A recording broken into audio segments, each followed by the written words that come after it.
Olá pessoal, tudo bem? Aqui é o professor Rubens e esse vídeo tem como conteúdo é, explorarmos aí o gênero textual lenda, né? Especialmente para você que vai produzir uma redação, um texto nesse formato, né?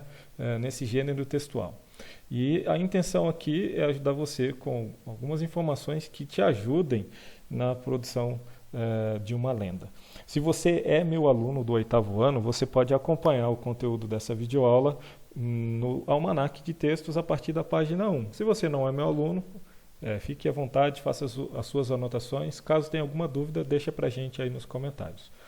Continuando aqui, é, antes de produzir, de escrever uma lenda, você precisa conhecer um pouco mais esse gênero, né? E é isso que nós vamos fazer agora.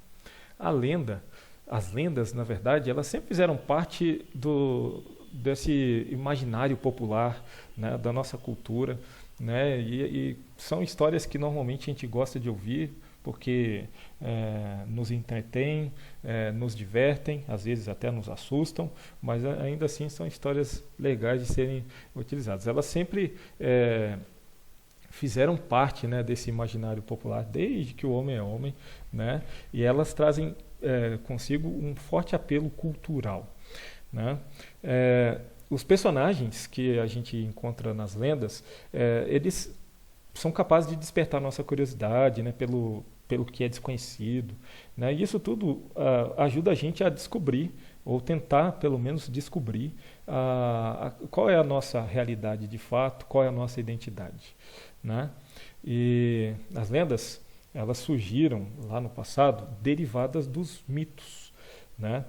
No entanto, mito é uma coisa e lenda é outra. Elas, apesar de surgirem de uma mesma coisa, são coisas diferentes, mesmo que tenham muitas coisas em comum.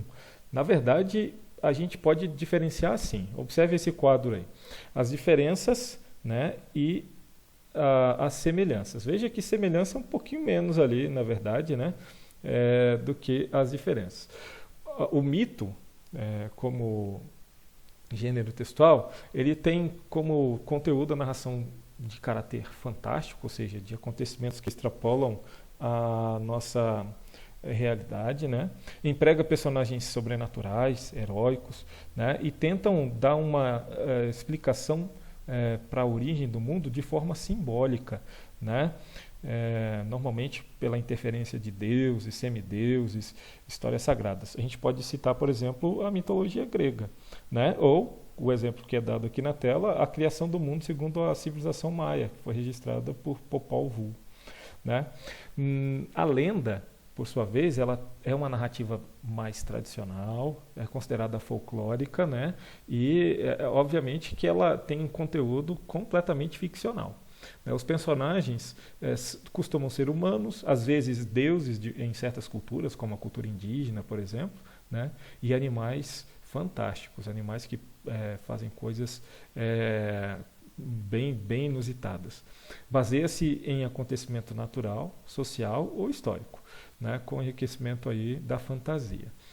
Um exemplo que a gente pode dar é a lenda do cavalo de Troia, né? Mas existem outras lendas também, como a lenda do negrinho do pastoreio, a lenda do curupira, da caipora, entre outras aí, tá bom?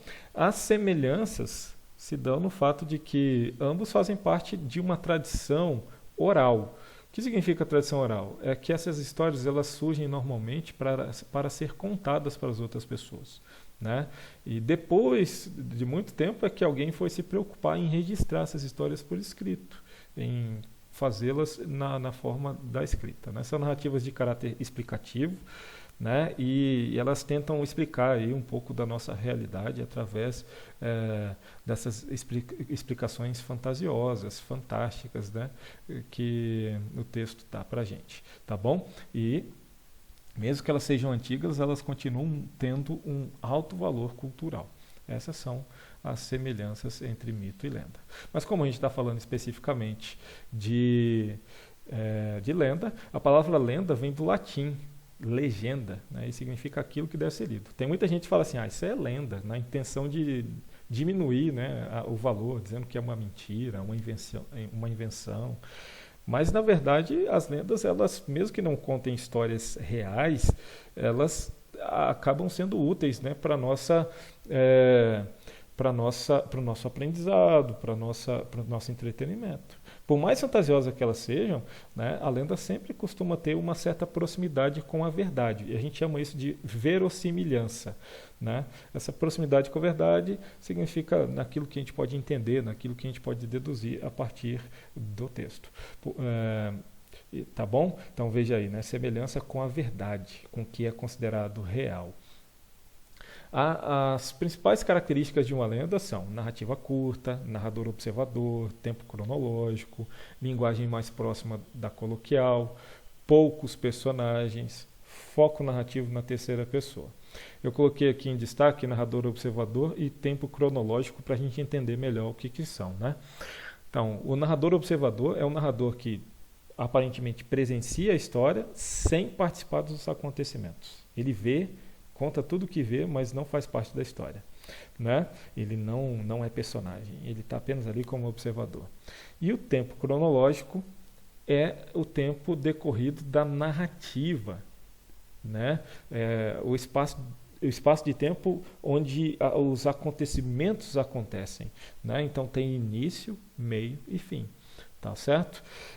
Se você também ficou com alguma dúvida sobre a linguagem coloquial, é a linguagem que a gente usa no dia a dia, essa linguagem mais despreocupada, sem a preocupação em se reproduzir as regras gramaticais, entre outras coisas. Obviamente que na hora de se escrever o texto, há um cuidado pelo menos com a gramática em si, mas a forma de falar, a forma de dizer, o vocabulário de uma determinada região fica muito evidente quando se lê uma lenda.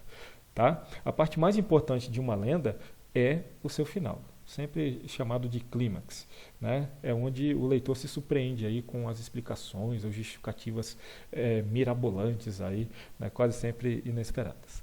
Tá bom? É isso que faz a lenda ser um gênero textual interessantíssimo, e eu espero que você consiga produzir aí a sua lenda, né? Ou o texto que você vai fazer seja o melhor texto possível. Tá bom? Um abraço para você, que bom que você ficou até aqui. Se precisar, deixa um comentário e volte sempre. Um abraço a todos vocês, que Deus os abençoe, ajudem seus pais e não se esqueçam de sempre lavar as mãos.